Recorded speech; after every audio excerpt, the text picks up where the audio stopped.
어찌하여야 찬양하면서 창세기 강의 시작합니다.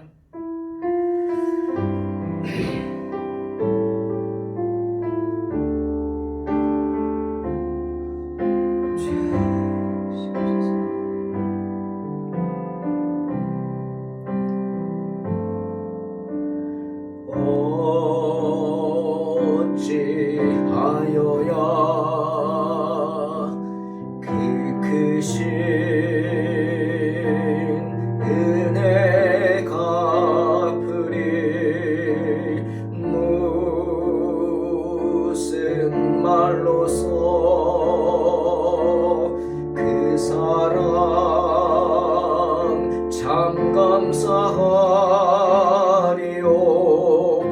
하늘에 전군 천사라도 나의 마음 모르리라. 나 이제 새 소망이 있음은 당신의 은혜라.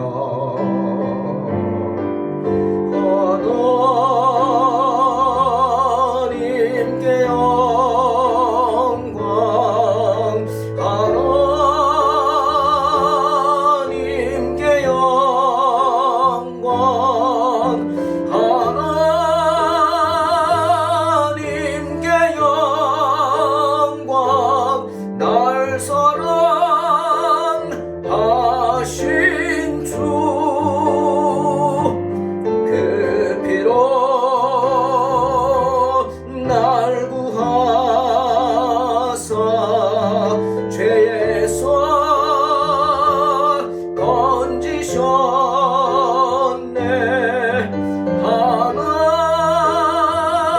하나님께 영광. 날 사랑하신 주 바치리라. 모두 나의 일생을 당신께 세상 영광 명예로 갈보리로 돌려 보내리. 그 피로 날 구하사 죄에서 건지셨네. 하나님께 영광. 날 사랑하신 주, 그 피로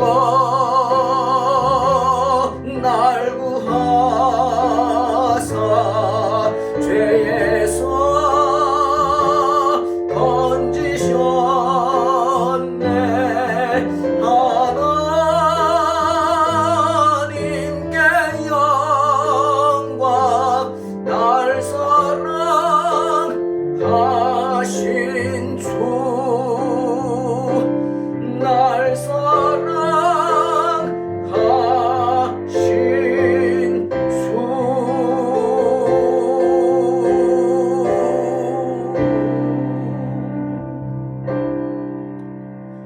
아멘.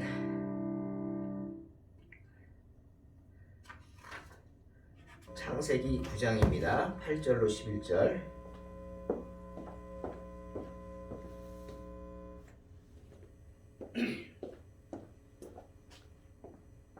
봉독합니다. 하나님이 노아와 그와 함께한 아들들에게 말씀하여 이르시되 내가 내 언약을 너희와 너희 후손과 너희와 함께한 모든 생물 곧 너희와 함께한 새와 가축과 땅의 모든 생물에게 세우리니 방주에서 나온 모든 것 곧 땅의 모든 짐승에게니라. 내가 너희와 언약을 세우리니 다시는 모든 생물을 홍수로 멸하지 아니할 것이라. 땅을 멸할 홍수가 다시 있지 아니하리라. 아멘. 오늘 본문은 하나님께서 노아와 그의 아들들과 함께 새로운 세상에서 새 언약을 세우시는 그런 이야기입니다. 오늘 말씀을 통해서, 오늘 하나님이 노아에게 하신 말씀을 통해서 우리는 하나님의 긍휼하심을 볼 수 있고, 또 한 가지 더 하나님의 신실하심을 알 수 있습니다. 하나님은 새로운 세상에서의 언약을 노아와 그의 세 아들과 그리고 또한 그의 세 며느리, 그 가족들과 함께 세우셨습니다. 그뿐 아니라 노아와 함께 방주에 타고 있었던 모든 생물들, 새와 가축과 땅의 모든 생물들과도 세우셨습니다. 하나님이 노아에게 하신 이 언약은 노아만에게 한 게 아니라는 거죠. 세상의 모든 생물들에게 약속하신 것입니다. 먼저 이 언약은 감사하게도 하나님이 인간을 찾아와서 이 세상에 오셔서 하신 약속입니다. 그것이 뭐죠? 하나님이 우리를 찾아오셨다. 하나님이 인간의 형상으로 이 땅에 오셨다. 그게 인카네이션이잖아요. 그런 의미죠. 하나님이 우리를 찾아오셨습니다. 예수님이 오시기 전에 하나님이 우리를 찾아오셔서 하나님의 그 긍휼하심을 보여주셨죠. 인간을 불쌍히 여기는 그 하나님의 마음을 나타내 주셨다 하는 겁니다. 그 다음 또 하나, 이 언약은 뭐죠? 하나님이 제안하신 겁니다. 인간이 요청한 게 아니에요. 하나님 이러실 수 없습니다. 이제 홍수 같은 거 주지 마세요. 우리 멸하지 마세요. 라고 한 게 아닙니다. 하나님이 제안하신 거예요. 그래서 성경에 뭐라 그래요? 내가 내 언약을 뒤에 세우리라 말씀하시는 거예요. 내가 세우리라는 겁니다. 누가? 하나님이. 하나님이 인간을 직접 찾아오셔서 세우신 언약이기 때문에 어떻게? 확실하죠. 이거보다 더 확실한 게 없죠. 하나님이 직접 세우신 것이니 결코 취소될 수도 없습니다. 하나님 당신의 이름을 걸고 약속하신 거니까. 그리고 이 언약은요, 나에게만 해당되는 게 아닙니다, 여러분. 나는 물론이고 그 후손들에게까지 해당되는 겁니다. 그 언약의 대상이 나와 나의 자녀, 그리고 자녀의 자녀, 그리고 자녀의 자녀의 자녀, 그리고 자녀의 자녀의 자녀의 자녀들까지, 그 후손들까지도 이어진다는 겁니다. 여러분, 하나님 언약은요, 이렇게 계약자들하고만 맺어진 게 아니에요. 너와 나만이 아니에요. 너와 너의 자녀들까지, 그 후손들에게까지 하나님은 약속하십니다. 말씀 준비하는데 생각이 나요. 출애굽기 34장 7절에서 하나님이 당신의 백성들이 저지르는 죄와 그리고 그 죄로 인한 벌에 대해서 이렇게 말씀하십니다. 하나님은 어떤 분이냐? 인자를 1000대까지 베풀며 악과 과실과 죄를 용서하리라. 그러나 벌을 면제하지는 아니하고 아버지의 악행을 자손 3, 4대까지 보응하리라. 이렇게 말씀하셨어요. 벌만 그렇게 3, 4대까지 가는 게 아닙니다.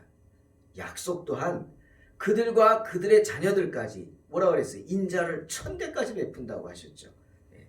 사랑하는 성도 여러분, 이 세상에서의 나의 삶에서의 나의 행동이 나만의 문제가 아니에요. 네. 내 인생이 나의 것이 아니라고요. 하나님이 다 지켜보시는 것이고, 나의 그 행동으로 말미암아서 나만 문제가 되는 게 아니라 내 후손들까지 문제가 되는 거예요. 왜? 하나님 모르는 사람들도 그러잖아요. 야, 저러다 저거 천벌 받는다고. 또 뭐라 그래요? 저렇게 악하게 굴다가 그 자손이 엉망이 된다고 그러고, 뭐 이렇게 뭐 악담을 한다고 하지만, 아니, 그것은 성경의 말씀이에요. 나의 행동이 나만이 아니라 나의 자녀들까지도 영향을 미친다는 사실을 우리는 명심하고 하루하루를 소중하게, 정말 긴장하고 하나님 두려운 줄 알고 살아야 할 줄로 믿습니다. 자, 하나님이 1000대까지 베풀어 주실 그 약속의 언약이 뭡니까? 바로 다시는 모든 생물을 홍수로 멸하지 아니할 것이다 라는 약속입니다. 땅을 멸할 홍수가 다시는 있지 아니할 것이다 라는 거예요. 하나님의 약속처럼 창세 이후에 노아 때 외에는 이 세상이 홍수 때문에 어려움을 당한 적은 없습니다. 국지적인 어려움이 있겠지만 이 온 세계가 홍수로 다시 한번 물에 잠긴 적은 없었어요. 왜죠? 인간이 달라졌기 때문에? 예?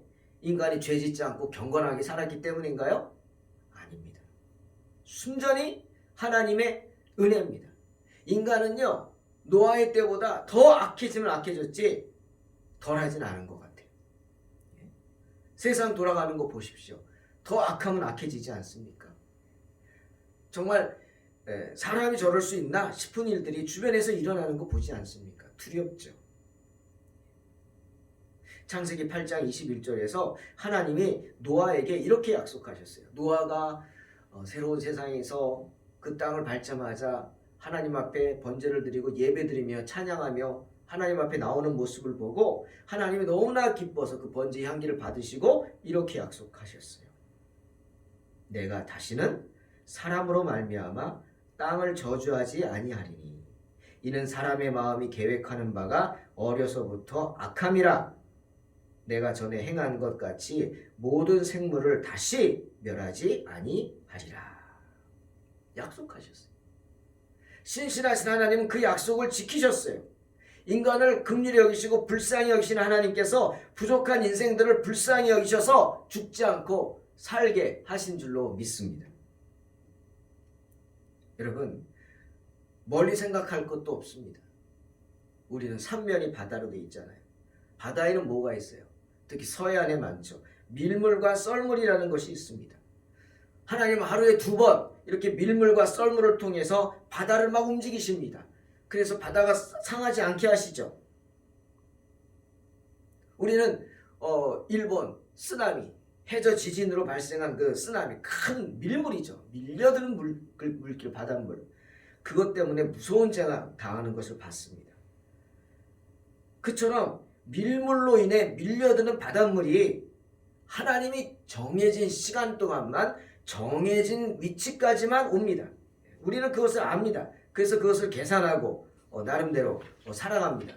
그런데 만약 그 밀물이 하나님이 정해진 경계선까지 정해진 시간까지 오지 않고 계속해서 밀려든다면 며칠 동안 계속해서 육지로 그 바닷물이 밀려온다면 정말 끔찍한 일이 일어날 것입니다.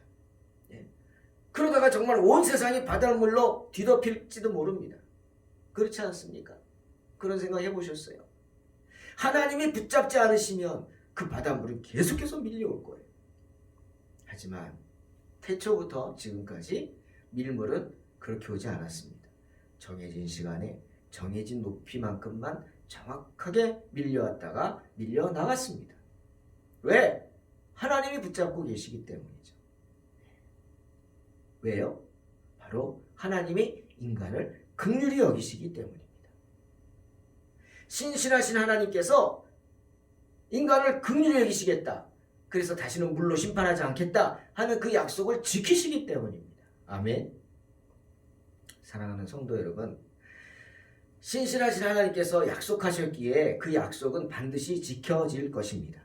이 세상에 다시는 홍수로 인한 재앙은 일어나지 않겠죠. 하지만 그렇다고 해서 재앙이 없다, 심판이 없다, 그것은 아닙니다. 회개하지 못하고 하나님의 자녀의 길을 포기한 인간들의 그 죄 때문에 이 세상은 또다시 조만간 심판을 받게 될 것입니다. 코로나로 인한 전염병으로 우리 두려워하고 있지 않습니까? 하지만 이것은 하나님의 심판이 이 정도는 아닙니다. 이 정도를 심판이라고 그러면 안 되겠죠. 이것은 인간의 죄로 인한, 탐욕으로 인한 그런 질병 아니겠습니까? 생명을 하찮게 여기고 그 탐욕을 채우기 위해서 저지른 죄일 뿐이죠. 이 땅의 마지막 재앙은 불심판입니다.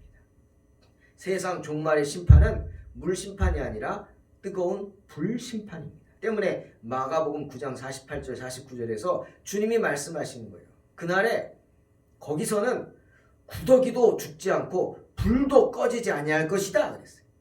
사람마다 불로써 소금 치듯함을 받을 것이다 말하고 있어요. 여러분, 성성한 양 뻣뻣한 배추들이 소금 좀 뿌려 놓으면 다음날 어떻게 돼요? 팍 절여져 있지 않습니까? 마찬가지로 누구나 다 그때가 되면 불소금에 절여진다는 말이죠. 불로 소금 치듯한다. 불소금에 절여진다는 거.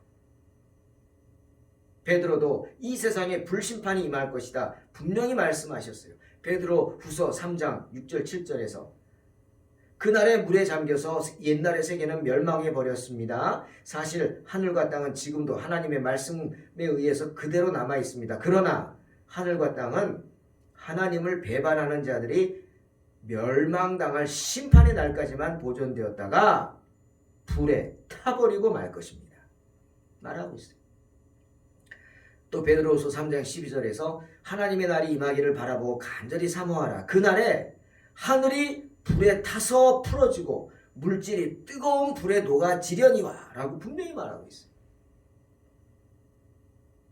사랑하는 성도 여러분, 내가 다시는 물로써 세상을 심판하지 아니하리라는 주님의 약속은 우리가 하나님의 긍휼하심과 하나님의 신실하심을 믿는 한 우리는 물론이고 우리 자녀들에게까지 그 약속이 이어질 것입니다. 그러니 지금 비록 인생의 고난 가운데 있다 할지라도 두려워하지 말아야 합니다. 아직은 끝이 아니라는 거죠. 그리고 끝이 온다 할지라도 하나님의 긍휼하심과 신실하심을 우리는 믿기 때문입니다. 때문에 이사야 선지자를 통해서 인생의 고난 가운데 낙심한 이스라엘 백성들에게 주님은 분명히 이렇게 말씀하십니다. 이사야 54장 7절 10절입니다. 내가 잠시 너를 버렸으나 큰 긍휼로 너를 모을 것이요 내가 넘치는 진노로 내 얼굴을 내게서 잠시 가렸으나 영원한 자비로 너를 긍휼히 여기리라. 내 구속자 여호와께서 말씀하셨느니라. 이는 내게 노아의 홍수와 같도다. 내가 다시는 노아의 홍수로 땅 위에 범람하지 못하게 하리라. 맹세한 것 같이 내가 내게 노하지 아니하며 너를 책망하지 아니하기로 맹세하였노니 산들이 떠나며 언덕들은 옮겨질지라도 나의 자비는 내게서 떠나지 아니하며 나의 화평의 언약은 흔들리지 아니하리라. 너를 긍휼히 여기시는 여호와께서 말씀하셨느니라. 아멘. 사랑하는 성도 여러분, 하나님께서 오늘 노아에게 하신 약속을 믿으시기 바랍니다. 하나님의 긍휼하심과 하나님의 신실하심을 믿고 어떠한 고난 가운데서도 낙심치 말고 오늘도 부지런히 주님 바라보기를 힘쓰고 주님 의지하고 주님의 내민 그 손 붙잡고 승리하는 하루 되시기를 주의 이름으로 축원합니다. 아멘. 기도하겠습니다.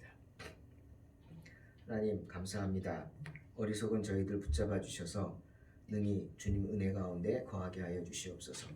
하나님 우리의 부족함을 불쌍히 여겨주셔서 정말 우리의 나약함을 긍휼히 여겨주셔서 하나님의 긍휼하심과 하나님의 신실하심을 믿고 어떠한 순간에도 낙심치 않고 믿음으로 주님 바라보고 주님 붙잡고 승리하게 하여 주시옵소서. 예수님의 이름으로 기도하옵나이다. 아멘. 믿음으로 승리하시기 바랍니다.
주